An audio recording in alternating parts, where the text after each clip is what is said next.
15 ಅಡಿ ಬಂಬು ತಗೊಂಡಿದ್ದೀನಿ, 2 ಅಡಿ ಒಳಗೆ ಹೋಗಿದೆ, 13 ಅಡಿ ಮೇಲೆ ಇದೆ, 12 ಅಡಿಗೆ ಫುಲ್ ಹಾಕೊಂಡಿದ್ದೀನಿ. ಒಳಗಡೆ ಇನ್ಸೆಕ್ಟ್ಸ್ ಯಾವುದು ಬರೋದಿಲ್ಲ. ಮೇಲೆ ಬಂದು ಮೋನೋ ನೆಟ್, ಇದು ಶೇಡ್ ಪರ್ಪಸ್. 1 ಅಡಿ ಗ್ಯಾಪ್ ಕೊಟ್ಟಿದೀವಲ್ಲ, ಅದು ವೆಂಟಿಲೇಷನ್ ಪರ್ಪಸ್. ಸೈಡ್ ಅಲ್ಲಿ ಇನ್ಸೆಕ್ಟ್ ನೆಟ್ ಹಾಕಿದೀವಿ, ಯಾವುದು ವೈರಸ್ ಬರಲ್ಲ. ಪಾಲಿಹೌಸ್ ಒಳಗಡೆ ಹೇಗೆ ಮಾಡಬಹುದು ಹಾಗೆ ಮಾಡಬಹುದು. ಇದರಲ್ಲಿ ನೆಟ್ ಹೌಸ್ ಮಾಡ್ಕೊಂಡ್ಬಿಟ್ರೆ ನೀವು ಒಳಗಡೆ ಏನ್ ಬಂಗಾರ ಬೆಳಿಬಹುದು. ಪಾಲಿಹೌಸ್ ಇನ್ವೆಸ್ಟ್ಮೆಂಟ್ ಜಾಸ್ತಿ, ಇದರಲ್ಲಿ ಇನ್ವೆಸ್ಟ್ಮೆಂಟ್ ಕಮ್ಮಿ. ಕ್ಯಾಪ್ಸಿಕಮ್, ಬಜ್ಜಿ ಮೆಣಸಿನಕಾಯಿ, ಸೌತೆಕಾಯಿ ಏನ್ ಬೇಕಾದ್ರೂ ಬೆಳ್ಕೋಬಹುದು. ಪ್ರೊಫೈಲ್ ಹಾಕ್ಬಿಟ್ಟು ಸ್ಪ್ರಿಂಗ್ ಲಾಕ್ ಮಾಡ್ಬಿಡ್ತೀವಿ. ಆರ್ ಬಂದು ಏನ್ ಕಿತ್ರು ಕೀಳಕ್ ಬರಲ್ಲ. ಇದು ಫುಲ್ 4 ಕಡೆ ಸಪೋರ್ಟ್ ಇದೆ. ಇದಕ್ಕೆ ಯಾವುದೇ ಕಾರಣಕ್ಕೂ ಅಲೋಡೋದಿಲ್ಲ. ನೆಟ್ ಸ್ಟ್ರೈಟ್ ಆಗಿ ಬರಬೇಕು ಅನ್ನೋ ಕಾರಣಕ್ಕೆ ಅಲ್ಲಿ ಮಾತ್ರ ಪ್ರೊಫೈಲ್ ಹಾಕ್ತಿವಿ ನೋಡಿ. ಅಲ್ಲಿಂದ ಬಂದು ಇಲ್ಲಿ ಫುಲ್ ಕಾರ್ನರ್ ಅಲ್ಲಿ ಲಾಕ್ ಮಾಡಿದೀವಿ. ಇದಕ್ಕೆ ತೂತ್ ಮಾಡು, ದಾರ ಕಟ್ಟೋದು, ಹೋಲ್ ಮಾಡೋದು ಏನು ಇರೋದಿಲ್ಲ. ಇದಕ್ಕೆ ಲಾಕ್ ಮಾಡೋದು ಅಂದ್ರೆ ಲಾಸ್ಟ್ ವರೆಗೂ ಹೋಗ್ಬಿಡುತ್ತೆ. 1 ಎಕರೆಗೆ 300 ಬಿದ್ರು ಬೇಕಾಗುತ್ತೆ. ಈ ಲಾಸ್ಟ್ ಇಂದ ಆ ಲಾಸ್ಟ್ ಗೆ 12 ಗೇಜ್ ಜೆ ವೈರ್ ಹಾಕಿದೀವಿ. ಫುಲ್ ಟೈಟ್ ಬರೋದಕ್ಕೆ ನೋಡಿ ಒಂದೊಂದು ಟೈಟ್ನರ್ ಹಾಕಿದೀನಿ ನೋಡಿ. ಅಲ್ಲಿ ಒಂದೇ ಟೈಟ್ನರ್ ಒಂದು ಲೈನ್ಗೆ, ಕೆಳಗೆ ಬರೋದಿಲ್ಲ.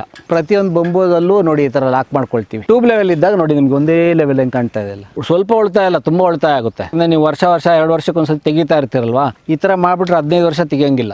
ಒಂದು ಕೈ ತುಂಬಾ ಸಿಕ್ಬೇಕು. ಒಳಗಡೆ ಹಾಲೋ ಇರುತ್ತಲ್ವಾ, ಆ ಥಿಕ್ನೆಸ್ 1 ಇಂಚ್ ಇರ್ತದೆ ಒಳಗಡೆ. ಲಾಂಗ್ ಟರ್ಮ್ ಇರೋದ್ರಿಂದ ಕಾಂಕ್ರೀಟ್ ಹಾಕ್ಲೇಬೇಕು. 15 ವರ್ಷಕ್ಕೆ ಆಗುವಷ್ಟು ಒಂದ್ಸತಿ ಇನ್ವೆಸ್ಟ್ ಮಾಡ್ಕೊಂಡ್ಬಿಟ್ರೆ ನಿಮಗೆ 15 ವರ್ಷದವರೆಗೂ ಏನು ಮಾತಾಡೋಂಗೆ ಇರಲ್ಲ. ಲೇಬರ್ ಚಾರ್ಜ್ ಬಿಟ್ಟು ಒಂದು 5 ಲಕ್ಷ ರೂಪಾಯಿ ಖರ್ಚು ಬರುತ್ತೆ 1 ಎಕರೆಗೆ. ಎಲ್ಲ ಬಿಚ್ಕೊಂಡೋಗಿ ಬೇರೆ ಕಡೆ ಶಿಫ್ಟ್ ಮಾಡ್ಕೋಬಹುದು. 1 ರೂಪಾಯಿ ಲಾಸ್ ಆಗಲ್ಲ. ಇದ್ರ ಮರಗಳಿಗೆ ಹುಳ ಬೀಳುತ್ತೆ, ಬಿದಿರಿಗೆ ಹುಳ ಬೀಳಲ್ಲ. ಬಿದಿರು ಫಸ್ಟ್ ಟ್ರೀಟ್ಮೆಂಟ್ ಮಾಡ್ಕೊಳ್ತೀವಿ ನಾವು. ಲಾಸ್ಟ್ ಅಲ್ಲಿ ಟ್ರ್ಯಾಕ್ಟರ್ ಬೇನೆ, ಅದು ಟ್ರ್ಯಾಕ್ಟರ್ ಬಂದು ಉಳುಮೆ ಮಾಡ್ಬಿಟ್ಟು ಹೋಗ್ತಾ ಇದೆ. ಡೈರೆಕ್ಟ್ ನಮ್ಮ ಫ್ಯಾಕ್ಟ್ರಿಯಿಂದಾನೇ ಬರ್ತದೆ.